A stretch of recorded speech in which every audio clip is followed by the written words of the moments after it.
حضرت ماریہ قبطیہ کی حضور صلی اللہ علیہ وسلم سے شادی کا دلچسپ واقعہ۔ مصر کے بادشاہ کی طرف سے بھیجی گئی ماریہ نامی کنیز کو رسول اللہ صلی اللہ علیہ وسلم نے اپنی خدمت کے لیے رکھ لیا، لیکن جب وہ حمل سے ہوئی تو منافقین مدینہ کہنے لگے کہ محمد صلی اللہ علیہ وسلم کی باندی بغیر شادی کے حاملہ ہے۔ حضور اکرم صلی اللہ علیہ وسلم نے اسی وقت ایک الگ مکان بسم اللہ الرحمن الرحیم۔ کیا آپ نے کبھی یہ سنا ہے کہ مصر کے ایک بادشاہ نے ایک ایسی خاتون کو تحفے میں بھیجا جو بعد میں نبی کریم صلی اللہ علیہ وسلم کے گھرانے کا حصہ بن گئی؟ اور کیا واقعی مدینہ میں کچھ لوگوں نے اس پاکیزہ رشتے پر اعتراض بھی کیا تھا؟ حضرت ماریہ قبطیہ رضی اللہ تعالی عنہا کا یہ واقعہ تاریخ اسلام کے ان نایاب واقعات میں سے ہے جس میں محبت بھی ہے، آزمائش بھی، اور سچائی کا وہ نور بھی جو ہر شک کو ختم کر دیتا ہے۔ مصر کی سرزمین جہاں قبطی قوم آباد تھی، وہاں کا حکمران جسے مقوقس کہا جاتا ہے اس وقت کی بڑی طاقتوں میں شمار ہوتا تھا، اور جب نبی کریم صلی اللہ علیہ وسلم نے دنیا کے مختلف بادشاہوں کو اسلام کی دعوت دینے کے لیے خطوط بھیجے تو انہی میں ایک خط مصر کے اس بادشاہ کے نام پہ تھا جس میں نہایت حکمت اور نرمی کے ساتھ اسے اسلام قبول کرنے کی دعوت دی گئی تھی۔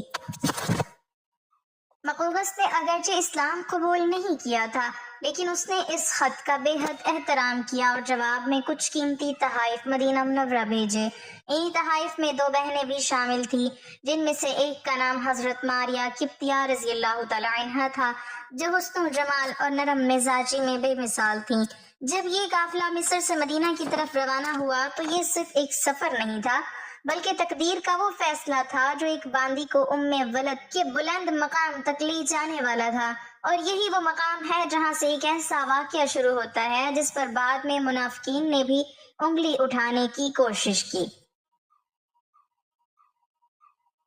لیکن سوال یہ ہے کہ آخر حضرت ماریہ قبطیہ رضی اللہ تعالی عنہا کون تھیں؟ کیا وہ پہلے سے شادی شدہ تھیں اور مدینہ پہنچنے کے بعد ان کے ساتھ کیا پیش آیا؟ یہی وہ سوالات ہیں جن کے جواب آپ کو اس پوری کہانی میں ملنے والے ہیں، اور ہر موڑ پر ایک نئی حقیقت آپ کے سامنے آئے گی۔ جب مصر کے بادشاہ مقوقس نے اپنے تحائف تیار کروائے تو اس کے دل میں ایک عجیب سی کیفیت تھی۔ وہ اسلام قبول تو نہ کر سکا، مگر وہ جان چکا تھا کہ یہ کوئی عام انسان کا پیغام نہیں بلکہ ایک سچے نبی کی دعوت ہے۔ اسی احترام کے تحت اس نے قیمتی تحائف کے ساتھ دو بہنوں کو بھی روانہ کیا، جن میں حضرت ماریہ قبطیہ رضی اللہ تعالی عنہا اور ان کی بہن سیرین شامل تھی۔ یہ دونوں نہایت باوقار، خوبصورت اور سمجھدار خواتین تھیں، لیکن وہ اس بات سے بے خبر تھیں کہ ان کا یہ سفر ان کی پوری زندگی کو بدلنے والا ہے۔ جب قافلہ مصر سے نکلا تو ریتلے میدان، لمبے راستے اور بدلتے ہوئے مناظر ان کے سامنے تھے، لیکن اس سفر میں ایک اور چیز بھی ساتھ ساتھ چل رہی تھی، اور وہ تھی تقدیر۔ کہا جاتا ہے کہ راستے میں ہی حضرت ماریہ قبطیہ رضی اللہ تعالی عنہا اور ان کی بہن نے اسلام کے بارے میں سنا اور دل میں اس دین کی سچائی اترنے لگی، یہاں تک کہ بعض روایات کے مطابق انہوں نے مدینہ پہنچنے سے پہلے ہی اسلام قبول کر لیا تھا، اور یہ فیصلہ ان کے لیے دنیا و آخرت کی کامیابی کا ذریعہ بن گیا۔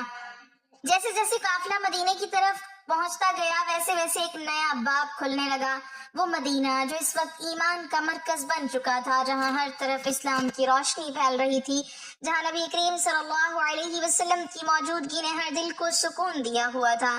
جب حضرت ماریہ رضی اللہ تعالی عنہا مدینہ منورہ پہنچی تو ان کے دل میں یقیناً کئی سوالات ہوں گے۔ ایک نیا شہر، نئے لوگ، اور سب سے بڑھ کر ایک ایسی ہستی سے ملاقات جس کا ذکر وہ سفر بھر سنتی آئی تھی، اور پھر وہ لمحہ بھی آیا جب ان کی ملاقات نبی کریم صلی اللہ علیہ وسلم سے ہوئی، ایک ایسا لمحہ جو تاریخ میں ہمیشہ کے لیے محفوظ ہو گیا۔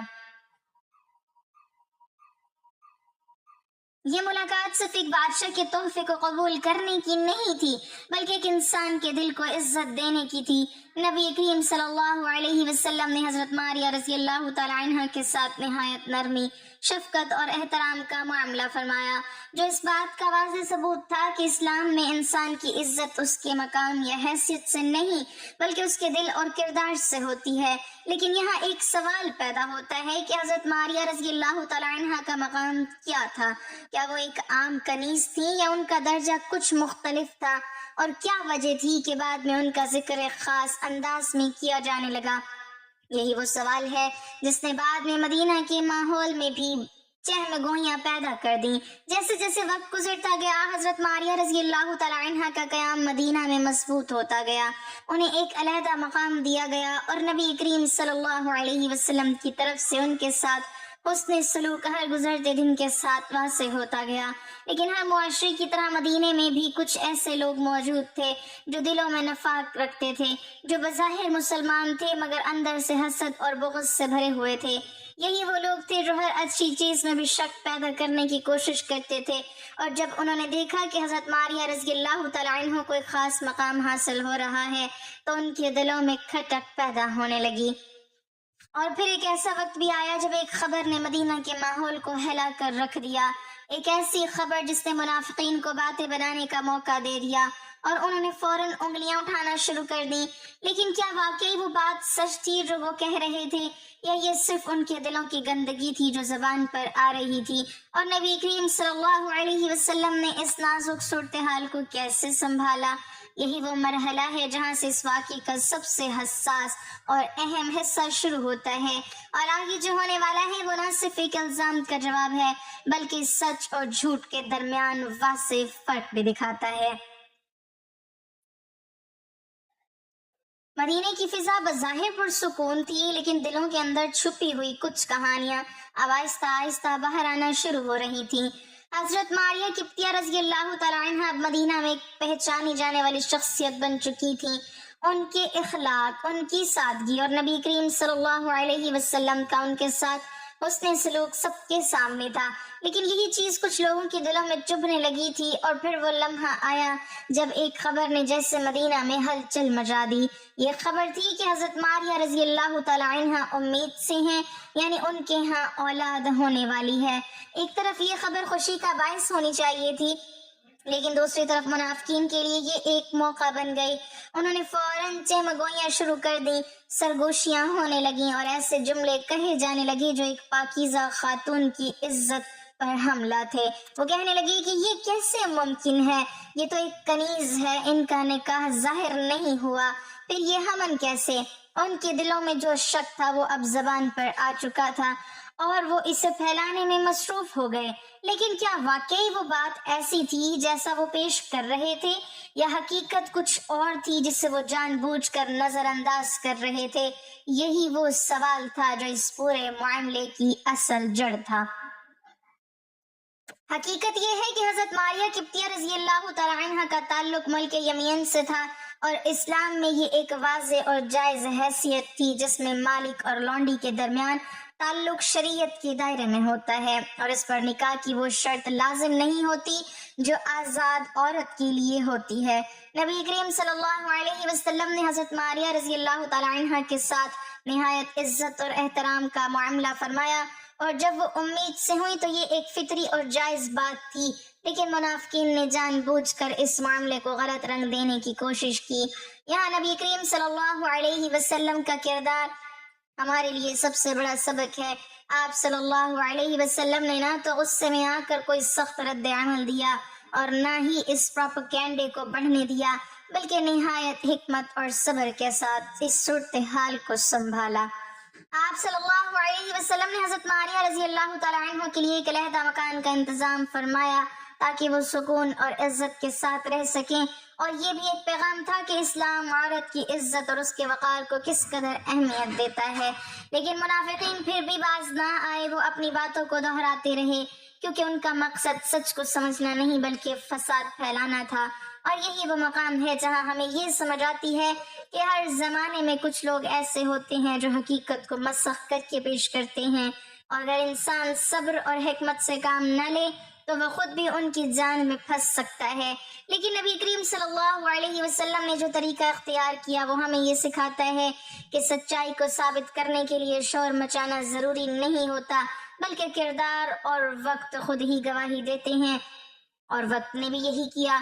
کچھ عرصے بعد وہ لمحہ آیا جب سچ پوری طرح واضح ہو گیا، اور وہی لوگ جو باتیں کر رہے تھے خاموش ہونے پر مجبور ہو گئے۔ لیکن یہ سچ کس طرح ظاہر ہوا، اور وہ کون سا واقعہ تھا جس نے ہر شک کو ہمیشہ کے لیے ختم کر دیا؟ یہی وہ مرحلہ ہے جو اس کہانی کو ایک جذباتی اور ایمان افروز انجام کی طرف لے جاتا ہے۔ حضرت ابراہیم رضی اللہ تعالیٰ عنہ کی وفات کے بعد مدینہ کی فضا میں ایک خاموشی سی چھا گئی تھی۔ وہ خوشی جو کچھ عرصہ پہلے ہر طرف محسوس ہو رہی تھی اب ایک گہرے صبر میں بدل چکی تھی۔ حضرت ماریہ قبطیہ رضی اللہ تعالیٰ عنہ کے لیے یہ وقت یقیناً بہت آزمائش والا تھا۔ ایک ماں کے دل پر کیا گزرتی ہے جب وہ اپنے بچے کو کھو دیتی ہے، یہ وہی جان سکتی ہے جس نے یہ دکھ سہا ہو۔ لیکن حضرت ماریہ رضی اللہ تعالیٰ عنہ نے جس صبر اور حوصلے کا مظاہرہ کیا وہ ان کے ایمان کی واضح دلیل تھا۔ نبی کریم صلی اللہ علیہ وسلم بھی ان کے غم کو سمجھتے تھے اور آپ صلی اللہ علیہ وسلم نے ہمیشہ ان کے ساتھ نرمی اور شفقت کا برتاؤ کیا۔ یہ وہ تعلق تھا جو عزت، ہمدردی اور خالص انسانیت پر قائم تھا۔ وقت گزرتا گیا اور حضرت ماریہ رضی اللہ تعالی عنہ مدینہ میں ایک باوقار اور محترم شخصیت کے طور پر رہتی رہیں۔ ان کا شمار ان خواتین میں ہونے لگا جنہیں نبی کریم صلی اللہ علیہ وسلم کا قرب شرف حاصل ہوا اور جنہوں نے اپنی زندگی صبر، حیا اور خاموش عبادت میں گزاری۔ نبی کریم صلی اللہ علیہ وسلم کے وصال کے بعد بھی حضرت ماریہ رضی اللہ تعالی عنہ نے مدینہ ہی میں قیام کیا اور وہ اپنی سادہ اور پرہیزگار زندگی گزارتی رہیں، یہاں تک کہ خلافت فاروقی کے دور میں ان کا وصال ہوا اور ان کی نماز جنازہ بھی بڑے احترام کے ساتھ ادا کی گئی۔ یہ سب اس بات کی دلیل ہے کہ ان کا مقام کتنا بلند تھا اور انہیں کس قدر عزت دی جاتی تھی۔ لیکن اگر ہم اس پوری کہانی کو غور سے دیکھیں تو ہمیں اس میں کئی اہم سبق ملتے ہیں۔ سب سے پہلا سبق یہ ہے کہ اسلام میں عزت کا معیار نسب یا حیثیت نہیں بلکہ تقوی اور کردار ہے۔ ایک باندھی بھی اللہ کے ہاں بلند مقام حاصل کر سکتی ہے اگر اس کا دل صاف ہو۔ دوسرا سبق یہ ہے کہ معاشرے میں ہمیشہ ایسے لوگ موجود ہوتے ہیں جو بغیر تحقیق کے باتیں پھیلاتے ہیں، لیکن ایک مومن کو چاہیے کہ وہ ہر بات کو سمجھ کر سوچ کر قبول کرے۔ تیسرا اور سب سے اہم سبق یہ کہ نبی کریم صلی اللہ علیہ وسلم کا اخلاق ہمارے لیے بہترین نمونہ ہے۔ آپ صلی اللہ علیہ وسلم نے ہر مشکل صورتحال کو صبر، حکمت اور نرمی سے حل کیا اور یہی طریقہ ہمیں بھی اپنانا چاہیے۔ اور آخر میں یہ کہ زندگی میں خوشی اور غم دونوں آتے ہیں، لیکن اصل کامیابی یہ ہے کہ انسان ہر حال میں اللہ کی رضا پر راضی رہے۔ تو اگلی بار جب آپ حضرت ماریہ رضی اللہ تعالی عنہ کا نام سنیں تو صرف ایک واقعہ یاد نہ کریں بلکہ ان کا صبر، ان کی خاموشی اور ان کا وہ مقام یاد کریں جو انہوں نے اپنے کردار سے حاصل کیا۔ اگر آپ کو یہ واقعہ پسند آیا تو اسے دوسروں تک ضرور پہنچائیں، کیونکہ ایسی کہانیاں نہ صرف علم دیتی ہیں بلکہ دلوں کو بھی نرم کرتی ہیں۔ اللہ ہمیں سچ سمجھنے اور اس پر عمل کرنے کی توفیق عطا فرمائے، آمین۔ ناظرین، کمنٹ باکس میں اللہ تعالیٰ کے 99 ناموں میں سے ایک نام ضرور ٹائپ کریں۔